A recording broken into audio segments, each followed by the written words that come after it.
5 sur 7 matin, la suite est avec nos amis scouts aujourd'hui, 22 février, journée mondiale du scoutisme. On en parle sur ce plateau. On reçoit pour vous Michel Diego. Il est commissaire général adjoint chargé de l'administration du scoutisme béninois. Bonjour. Bonjour, Emma. Comment allez-vous? Ça va très bien. Ou devrais-je dire bonjour, commissaire? Oui, je suis d'abord Michel quand même. D'accord, d'accord. Alors, vous avez un peu suivi, pendant que vous étiez en attente, le débat autour de la lutte contre le sachet plastique. On sait quand même que le scoutisme par excellence est un cadre, est un vecteur de transmission des valeurs. Est-ce que au sein de ceux avec qui vous travaillez, de tous ces jeunes-là qui militent aujourd'hui dans le scoutisme, vous essayez d'éveiller en eux la conscience écologique quand on sait que l'éco-citoyenneté est devenue une préoccupation majeure de ce troisième millénaire? Merci beaucoup. Cette introduction est, je peux dire, la meilleure pour parler du scoutisme. Quelqu'un l'a dit, j'étais très content de l'entendre le dire, que ça ne suffit pas les lois. Les lois, c'est très important, mais ça ne suffit pas. Il faut agir sur l'individu. Mais il ne faut pas agir sur l'individu quand il est déjà vieux, quand il est adulte. Parce que vous prenez l'exemple d'un chien berger ou d'un tigre que vous prenez chez vous et que c'est à 5 ans que vous voulez l'éduquer, il va vous manger. C'est la même chose pour l'homme aussi. C'est difficile de changer les habitudes qu'on a gardées pendant des années. Donc, tout se passe quand on est encore enfant, quand on est encore jeune. Donc, c'est tout simplement l'éducation. Il faut agir sur l'éducation pour travailler à ce que le jeune soit mieux éduqué dans des domaines précis pour le développement. C'est ce que nous faisons tous les jours. La protection de l'environnement fait partie des principaux objectifs du scoutisme. On amène le jeune à comprendre comment il peut vivre avec la nature. Je vais vous donner un exemple. Imaginez un jeune que vous mettez en plein air. Il fait 1, 2, 3 nuits. Il voit vraiment la différence entre lui et la nature. Comment la nature le dépasse, qui le nourrit, qui le protège, etc. Vous n'avez pas besoin de beaucoup parler. Quand il deviendra grand, c'est lui-même qui va se donner des raisons de protéger la nature.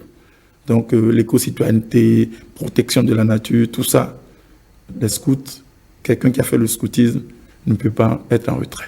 Très bien. Merci donc pour tout ce que vous faites dans ce sens.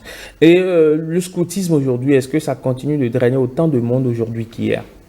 Le scoutisme continue, toujours. Les gens continuent de venir au scoutisme. Ce qui change un peu, c'est le regard de l'autorité. Vous savez, c'est un mouvement totalement bénévole. Vous avez des adultes qui le font gratuitement. Ils éduquent des enfants d'autrui gratuitement. Mais il manque parfois de facteurs d'action. C'est-à-dire, on peut dire, les enfants, ils sont dans des situations où ils ne paient absolument rien en venant au scoutisme. Vous imaginez que ces gens sont totalement bénévoles, ils ne prennent rien, ils se déplacent à leurs frais. Avant, il y a 10 ans, il y a 15 ans, il y a 20 ans, l'État participait. Parce que l'État comprenait la place le rôle que joue le scoutisme dans l'éducation des enfants. L'État travaille beaucoup dans l'éducation formelle, tout ce qui concerne l'instruction, les écoles, dans les familles, il y a de l'éducation. Mais entre la famille et l'école, il y a quand même la rue. Et les enfants passent dans la rue. Le scoutisme se positionne là pour s'occuper des enfants. Donc c'est une place aussi importante. Mais de plus en plus, l'État se désengage. Peut-être ne voyant plus l'importance ou se désolidarisant de cette action, de ce combat de tous les jours que nous menons. Peut-être c'est ça que je peux dire qui est en régression. Sinon, les parents nous font toujours confiance et nous espérons qu'ils le feront encore davantage. Dites-moi, comment est né le scoutisme? On a pu voir des images tout à l'heure de la statue du fondateur de ce mouvement, Robert Baden-Powell. On va le revoir certainement avec la réalisation. D'ailleurs, voilà, cette statue-là. Comment est né, comment est-ce qu'il a pu penser ce creuset-là qui rassemble jeunes et vieux?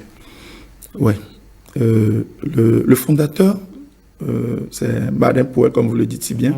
C'est un militaire, c'est un général d'armée. Il a fait la guerre. Vous savez, il a compris. Vous savez, quand les gens font la guerre, il ne faut pas la guerre seulement pour tuer. Souvent, l'idée qui est derrière, c'est de faire la guerre pour amener une certaine éducation. À la fin de sa vie, il a vu que ce n'est pas nécessairement en faisant la guerre qu'on peut changer les choses. Qu'il faut aller aider un jeune, quand il est encore très jeune, à changer de mentalité. C'est ça qui l'a amené, parce qu'en faisant la guerre, il lui est arrivé un moment où il s'est retrouvé assiégé. Assiégé, et c'est les jeunes qui l'ont aidé. C'est des enfants qui l'ont aidé à communiquer avec l'extérieur, parce que lui-même ne pouvait pas, étant donné que c'est un militaire, et ces hommes ne pouvaient pas, c'est les jeunes qui l'ont fait. Donc il lui suffisait de donner des idées aux jeunes, de les éduquer, de les amener à comprendre. Mais quand il a fini cette guerre, il n'est plus jamais revenu à la guerre. Il s'est dit, on peut faire la guerre par la paix, par la fraternité. C'est-à-dire, notre guerre serait plutôt une manière d'amener la paix avec les jeunes, avec les enfants, parce qu'il le dit encore, il dit, quand vous arrivez à éduquer un enfant sur les valeurs qu'il doit avoir quand il devient adulte, il ne s'en départit jamais. Donc c'est comme ça que c'est né progressivement, surtout d'abord en Grande-Bretagne, et progressivement, ça a pris l'Europe, et avec l'aide de la colonisation n'a pas fait que de mauvaises choses, ça a gagné l'Afrique. Et aujourd'hui, c'est la journée mondiale du scoutisme, c'est bien sûr, c'est bien ça? Ouais, on peut l'appeler comme ça. En fait, c'est la journée du souvenir. Du souvenir. C'est la journée du souvenir de naissance du fondateur. D'accord. Et pour vous, qu'est-ce que cela représente pour les scouts? Pour les scouts, c'est la journée fondamentale. Parce que déjà, ce monsieur, il avait déjà dit, ne fêtez pas les anniversaires de mon décès, depuis qu'il vivait. Il préfère qu'on fête la joie, qu'on fête, si on devait fêter un anniversaire, que ce soit un anniversaire de naissance, même s'il n'est plus là. Donc, tous les scouts du monde entier, nous sommes aujourd'hui près de 60 millions, même plus, parce que la vision 2023, normalement, devrait tourner autour de 100 millions, si on faisait le recensement.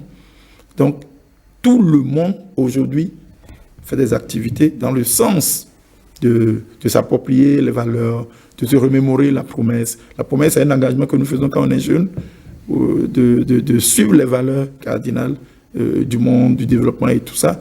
On se rappelle, il y en a qui renouvellent leur engagement, etc.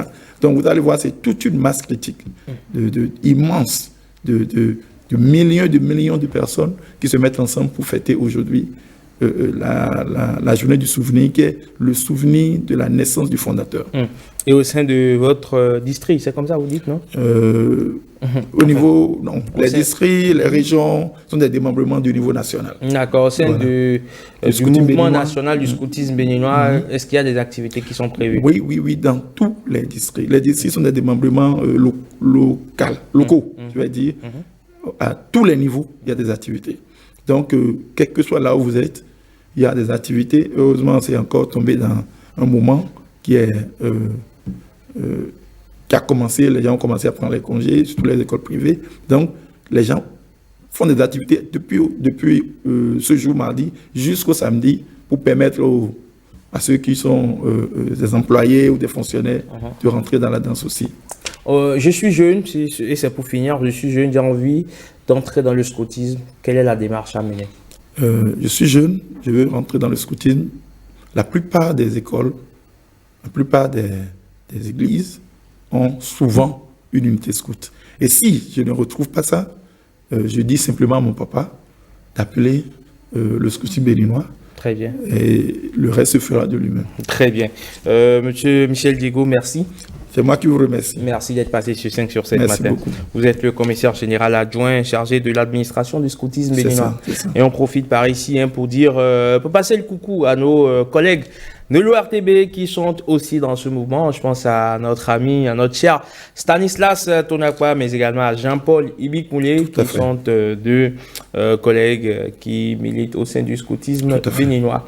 Et je pense également à Romaric Villon, très grand ami à moi, qui est évidemment aussi scout. À mon filat aussi, madame aussi, elle n'est pas scout. D'accord.